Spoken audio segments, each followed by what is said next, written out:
Iri dengan Indonesia. Kini Malaysia bawa 14 pemain diaspora dan naturalisasi untuk Piala Asia 2023. Ternyata pemain Irak masih khawatir kalah jelang hadapi timnas Indonesia. Ada apa dengan semua pemain timnas Indonesia? Kok pada bikin postingan seperti ini di Instagramnya? Tom Haye akan menjadi pemimpin di lapangan.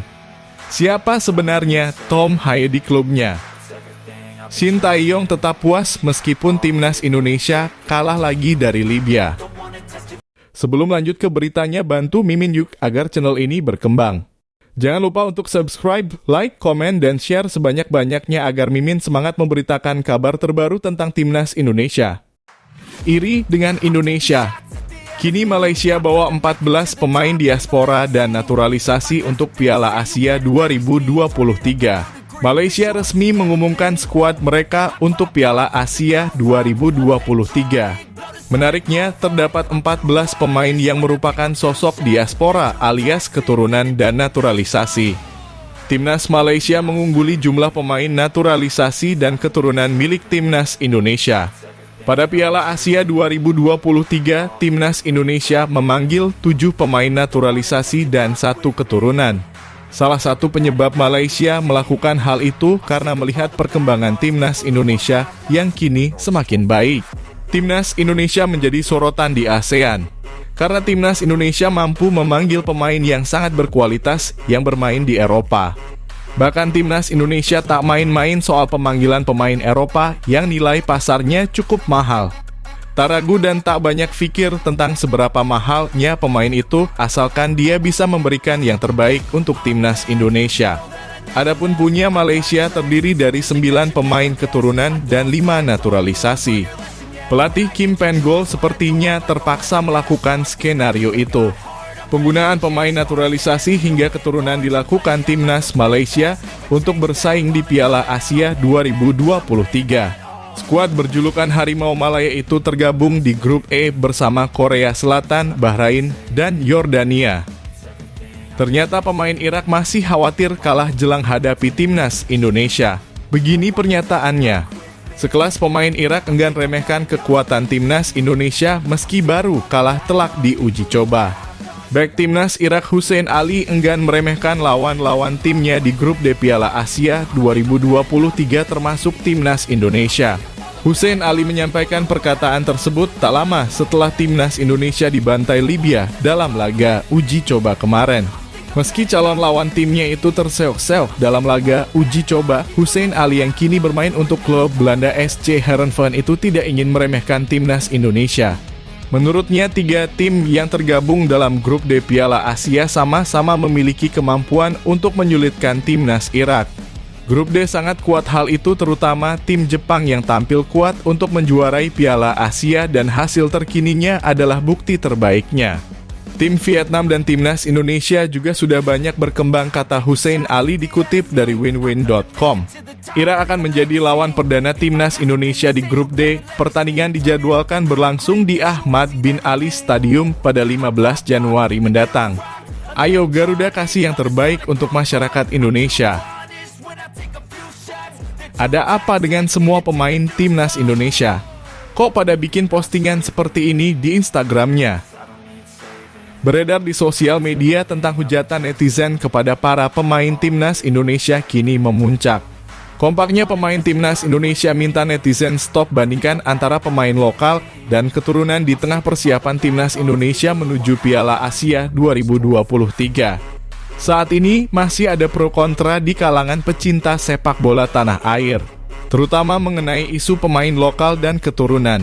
Para pemain timnas Indonesia yang akan berlaga di Piala Asia pun mencoba meredam hal itu. Mereka ramai-ramai mengunggah foto dengan caption yang sama. Isinya adalah ajakan bagi seluruh pecinta sepak bola Indonesia untuk tak lagi menggaungkan isu pemain lokal dan pemain keturunan. Mari hentikan membandingkan pemain lokal dan pemain keturunan. Kita semua di sini adalah satu keluarga dengan satu impian, yaitu memberikan yang terbaik untuk timnas dan rakyat Indonesia. Tulis caption pada unggahan. Banyak pemain timnas Indonesia tidak masalah dari mana asal-usul kami, karena kami selalu bersatu baik di dalam maupun di luar lapangan.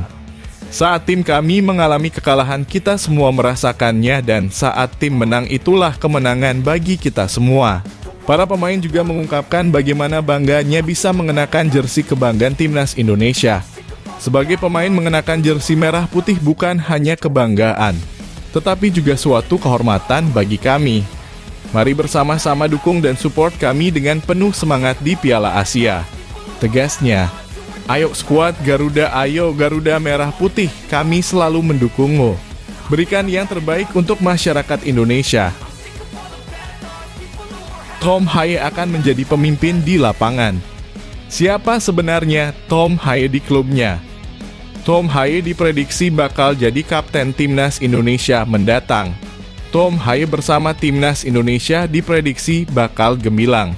Prediksi tersebut dilontarkan pengamat dan komentator sepak bola Bung Ropan.